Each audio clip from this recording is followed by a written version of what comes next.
നമസ്കാരം. Fast cricket വാർത്തയുടെ പുതിയ വീഡിയോയിലേക്ക് എല്ലാവർക്കും സ്വാഗതം. ക്രിക്കറ്റ് ലോകത്തെ ഏറ്റവും പുതിയ വാർത്തകൾ അറിയാൻ ഈ ചാനൽ സബ്സ്ക്രൈബ് ചെയ്യാൻ മറക്കരുത്. ന്യൂസിലാൻഡിനെതിരായ ആദ്യ 2 T20യിലും ഇന്ത്യൻ ടീം മിന്നുന്ന ജയം സ്വന്തമാക്കിയെങ്കിലും സഞ്ജു സാംസണിന്റെ മോശം ഫോമിൽ നിരാശരാണ് ആരാധകർ. T20യിൽ മികച്ച റെക്കോർഡുള്ള സഞ്ജു സാംസൺ വളരെ കാലമായി മോശം ഫോമിലാണ്. അദ്ദേഹത്തിന്റെ അവസാന അർദ്ധ സെഞ്ചുറി പിറന്നിട്ട് 8 ഇന്നിംഗ്സുകൾ കഴിഞ്ഞു. അതിനാൽ തന്നെ സഞ്ജുവിന്റെ മോശം ഫോം ഇന്ത്യയുടെ വിജയത്തിലും ആരാധകർക്ക് നിരാശ പകരുന്നു. കഴിഞ്ഞ വർഷം അദ്ദേഹത്തിന്റെ ബാറ്റിംഗ് പൊസിഷൻ നിരന്തരം മാറിക്കൊണ്ടിരുന്നു. ശുഭ്മാൻ ഗില്ലിനെ ടീമിൽ ഉൾപ്പെടുത്തുന്നതിനു വേണ്ടിയായിരുന്നു ഇത്. എന്നാൽ ഗിൽ പരാജയപ്പെട്ടതോടെ ഓപ്പണിംഗ് പൊസിഷനിലേക്ക് തന്നെ സഞ്ജു മടങ്ങിയെത്തി.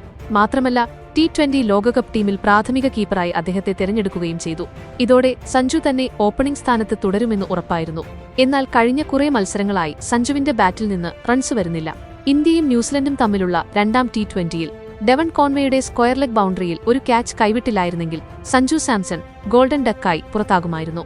എന്നിരുന്നാലും ചേസിന്റെ ആദ്യ ഓവറിൽ തന്നെ അദ്ദേഹം വീണു. നാഗ്പൂരിലെ ആദ്യ മത്സരത്തിൽ 10 റൺസിനായിരുന്നു സഞ്ജു പുറത്തായത്. ഏഷ്യാകപ്പിൽ പാകിസ്ഥാനെതിരെ 8 ഇന്നിംഗ്സുകൾക്ക് ശേഷമാണ് അദ്ദേഹത്തിന്റെ അവസാന അർദ്ധ സെഞ്ചുറി വന്നത്. നവംബർ 24-ന് ദക്ഷിണാഫ്രിക്കയ്ക്കെതിരെയാണ് അവസാന സെഞ്ചുറി നേടിയത്. അതിനുശേഷം വലിയ സ്കോറുകളൊന്നും നേടിയിട്ടില്ല. 50-ലധികം മത്സരങ്ങളുള്ള കരിയറിൽ അദ്ദേഹത്തിന്റെ ശരാശരി 25-ൽ താഴെയാണ്. സ്ട്രൈക്ക് റേറ്റ് 147 ഈ കണക്കുകൾക്കിടയിൽ ശുഭ്മാൻ ഗില്ലിനെ തിരികെ കൊണ്ടുവരണം എന്ന മുറവിളികൾ ഉയരാൻ തുടങ്ങിയിട്ടുണ്ട്. ശുഭ്മാൻ ഗില്ലിനെ പുറത്താക്കിയത് ശരിയായ തീരുമാനമല്ല എന്നാണ് ഇവരുടെ വാദം. സഞ്ജു സാംസണിനേക്കാൾ മികച്ച നമ്പറുകൾ ഗില്ലിനുണ്ട്. 36 T20 മത്സരങ്ങളിൽ നിന്ന് 28 ശരാശരിയിൽ 869 റൺസ് അദ്ദേഹം നേടിയിട്ടുണ്ട്. Strike rate 140-നടുത്താണ്. സഞ്ജുവിനാകട്ടെ 52 മത്സരങ്ങളിൽ നിന്ന് 1032 റൺസാണുള്ളത്. സ്ട്രൈക്ക് റേറ്റ് 148 ഉണ്ടെങ്കിലും ശരാശരി 25 മാത്രമേ ഉള്ളൂ.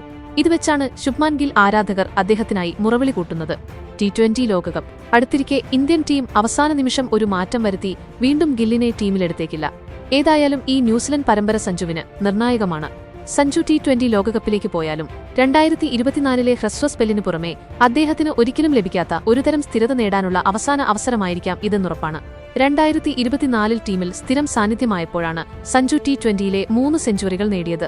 സഞ്ജു സാംസണ് ഇനിയും അവസരങ്ങൾ നൽകണമെന്നാണോ നിങ്ങൾ കരുതുന്നത്? അതോ ശുഭ്മാൻ ഗില്ലിനെ ഓപ്പണിംഗിലേക്ക് തിരികെ കൊണ്ടുവരണോ?